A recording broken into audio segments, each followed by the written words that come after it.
This free step-by-step video comes to you directly from Haynes. You can complete more than 200 jobs on this vehicle when you purchase the complete Haynes online manual at haynes.com. Place chocks each side of the front wheels.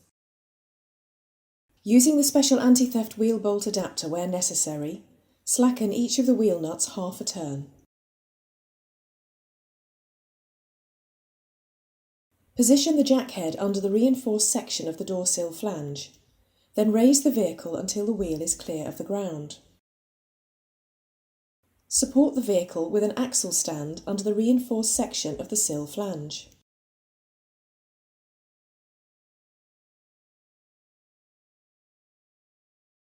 Fully unscrew the wheel nuts and remove the wheel.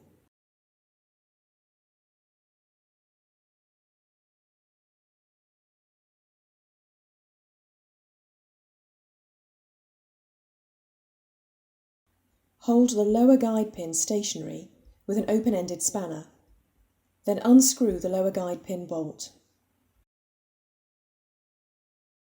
Unscrew the upper guide pin bolt in the same manner, noting that the bolt cannot be removed at this stage.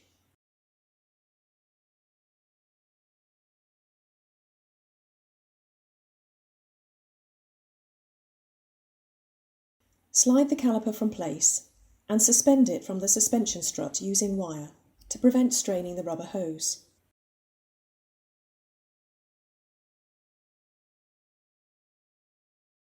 Prise the brake pads from the mounting bracket, then remove the lower and upper guide plates.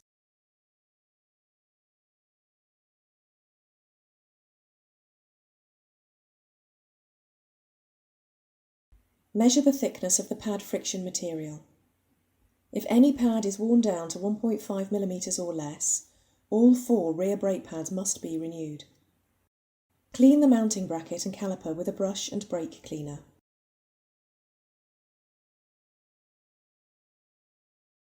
Check that the guide pins slide easily without excessive play, and that the rubber gaiters are intact. If new pads are being fitted, the piston must be fully pushed back into the caliper body.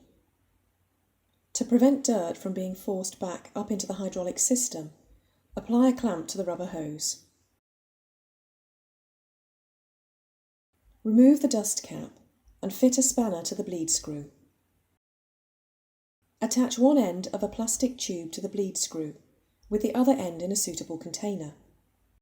The piston must be rotated clockwise at the same time as being pushed back. This is best achieved with a piston retraction tool, although it's possible using a sturdy pair of 90-degree circlip pliers. Open the bleed screw 45 degrees and push the piston back, rotating it clockwise at the same time. The displaced fluid will flow into the container.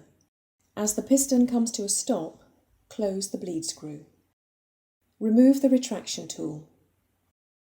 Disconnect the plastic tube, remove the spanner and refit the dust cap. Don't forget to remove the hose clamp.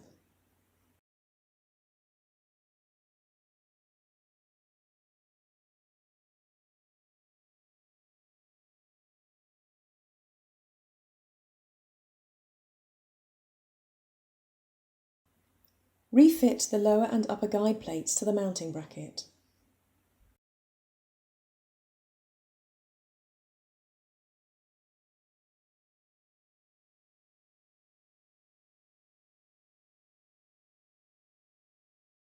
Apply a little high-temperature grease to the bracket contact points on the pad backing plates.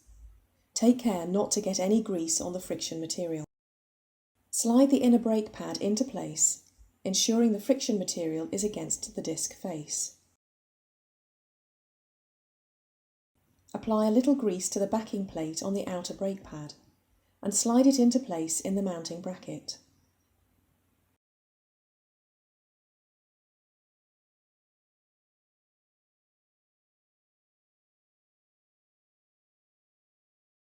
Position the caliper over the brake pads, then screw in the guide pin bolts.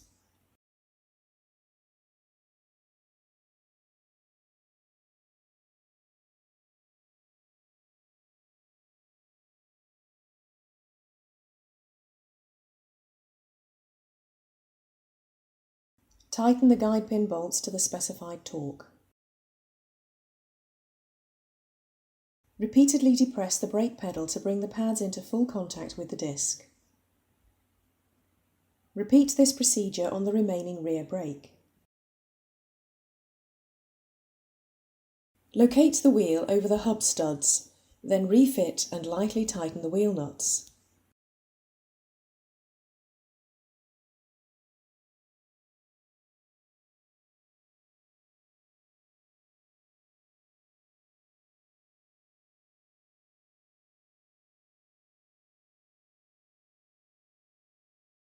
Remove the axle stand and lower the vehicle to the ground.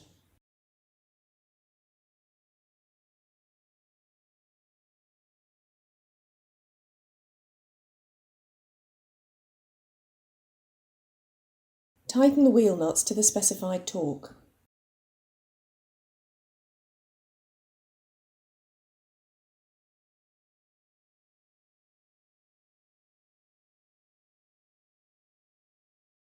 Don't forget to remove the wheel chocks.